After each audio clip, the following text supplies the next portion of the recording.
Hey, what's up everyone, Dom Designs here, and in today's video I will show you how to draw a Kobe Bryant portrait as a vector illustration in Adobe Illustrator.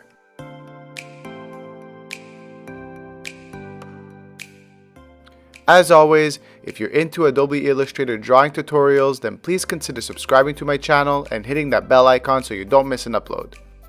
Let's start by creating a canvas of 1080 by 1080 pixel and import our sketch. Now let's turn our sketch into a template and lock its layer, and then creating a layer above it and name it Outline.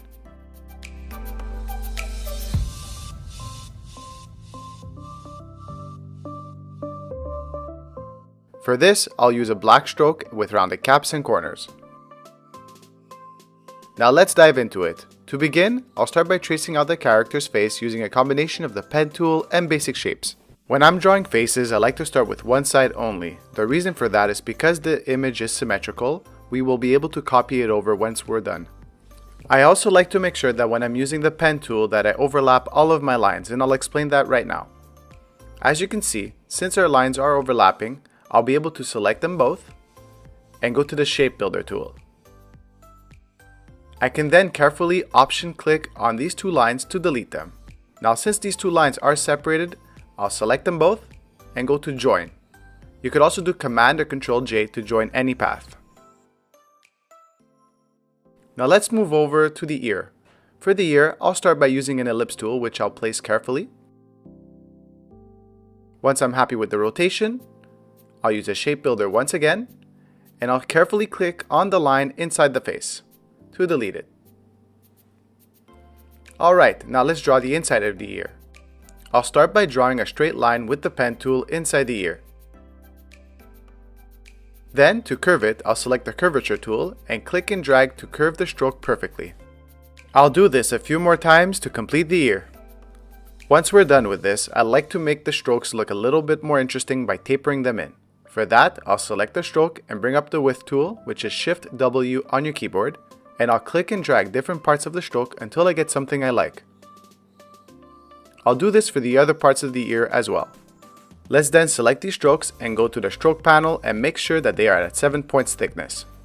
Alright, now that we have the left part of the head completed, I'll reflect it over to the right using the Reflect tool. Make sure to select everything and option click at the center point of the top to make sure that the lines are perfectly mirrored. I'll then close off the top and bottom by joining the paths by doing Command J to join them. Awesome, we now have the head completed, so let's move on to creating the eyes, the nose, and the ears by using the pen tool and the ellipse tool.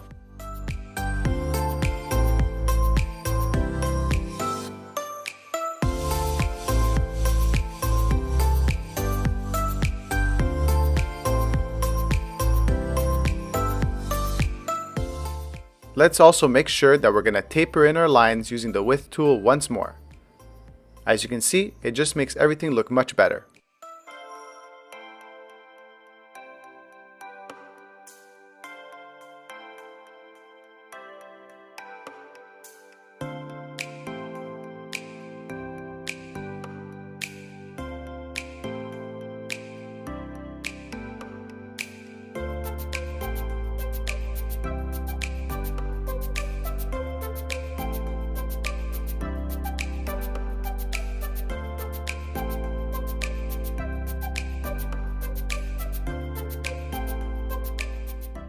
The eye is looking really good, so now that we're done, let's just copy it over to the right using the Reflect tool once more.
Side note, I also like to use the reflect tool on strokes. It doesn't have to be applied to just shapes.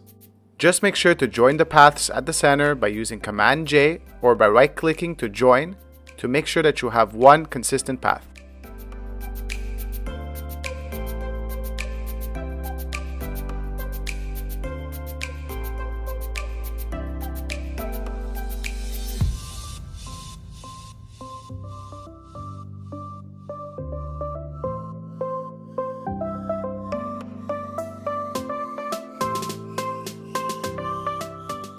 Alright, we're almost done the outline of the face. Let me just complete this by filling in the nostril area. Now let's finish the outline by creating the neckline and by closing it off with a round shape.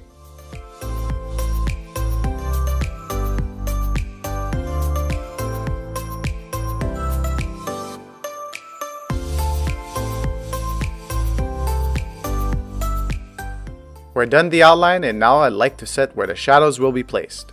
I'll create a new layer and name it Shadow Outline. I'll then draw some lines to indicate where the shadows will be placed on the face. Also, make sure to close all the shapes at the end, even if it means tracing back over the main outline.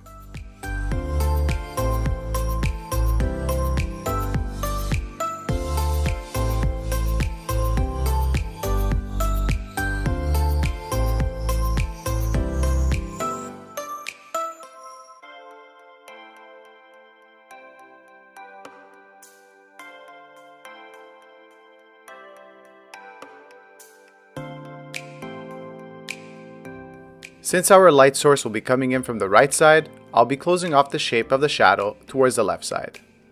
I'll make sure to go over all of the main outline as well. Let's finish off by adding the shadow line underneath the head.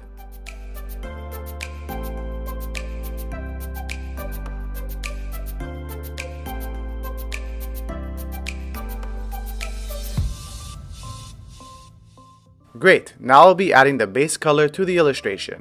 I'll create a new layer and name it color and place it below the shadow outline layer. I'll then select the main head shape, the ear and the neck, and go to the layer panel and option drag the red square down to the color layer to create a duplicate. Once we have that done, we can then hide and lock the other layers. Now let's select everything on the color layer and go to the object menu at the top and outline the stroke. This will turn our stroke into shapes, so let's unite them all together with the Pathfinder.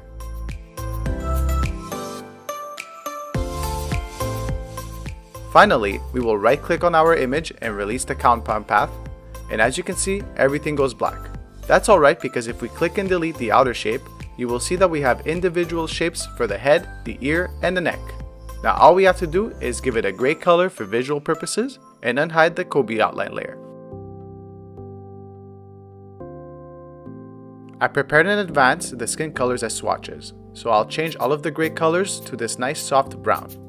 Now let's finish off the base colors by adding white to the eyes and the mouth.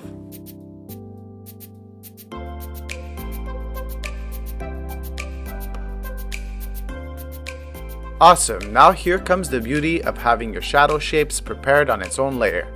I will unhide the shadow outline layer and copy over the shapes onto the color layer. Now all we have to do is change these shapes to our darker skin tone, which we have on our color palette to create the shadows.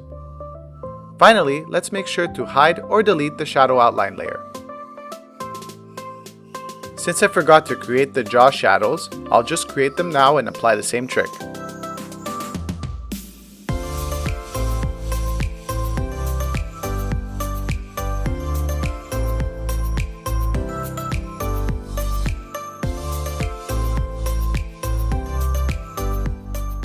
We're almost done our illustration, and all that's left is applying the facial hair. For this, I'll create a layer and name it Temporary, and start drawing out the shape of where I want the facial hair to go. I'll start by drawing the left part of the facial hair and copy it over to the right and unite them with the Pathfinder tool.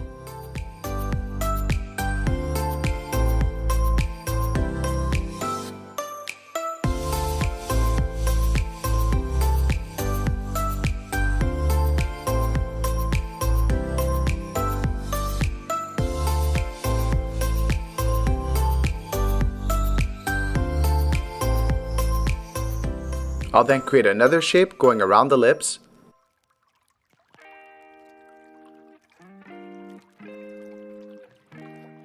Then I'll select them both, and with the shape builder I will delete the inner shape to create a compound path.